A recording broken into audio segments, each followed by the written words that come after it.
স্বর্ণ কেবল মূল্যবান ধাতু নয়, এটি অলংকার, সঞ্চয় ও নিরাপদ বিনিয়োগের অন্যতম মাধ্যম। কিন্তু প্রায় দেখা যায় একদিন স্বর্ণের দাম বাড়ছে, আবার হঠাৎ কমে যাচ্ছে। সাধারণ মানুষের মনে প্রশ্ন, এই দামের ওঠানামা কেন হয়? প্রথম ও সবচেয়ে বড় কারণ হল আন্তর্জাতিক বাজার। বিশ্বজুড়ে স্বর্ণের মানদণ্ড মূল্য নির্ধারণে গুরুত্বপূর্ণ ভূমিকা রাখে লন্ডন বিলিয়ন মার্কেট অ্যাসোসিয়েশন।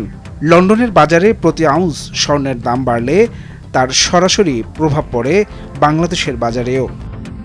দ্বিতীয় গুরুত্বপূর্ণ বিষয় হল মার্কিন ডলার।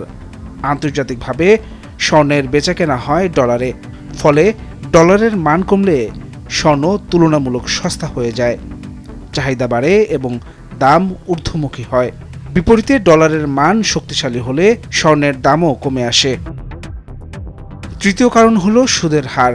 বিশেষ করে যুক্তরাষ্ট্রের কেন্দ্রীয় ব্যাংক ফেডারেল রিজার্ভ যখন সুদের হার বাড়ায়, তখন বিনিয়োগকারীরা ব্যাংক ও বন্ডে বেশি আগ্রহী হয়। এতে স্বর্ণের চাহিদা কমে এবং দাম পড়ে যায়। আবার সুদের হার কমলে স্বর্ণ হয়ে ওঠে আকর্ষণীয় বিনিয়োগ, ফলে দাম বাড়ে।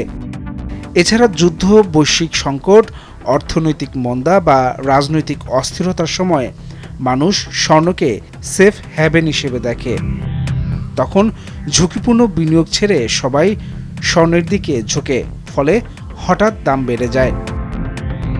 বাংলাদেশের বাজারে স্বর্ণের দাম নির্ধারণ করে বাংলাদেশ জুয়েলারি সমিতি বাজুস।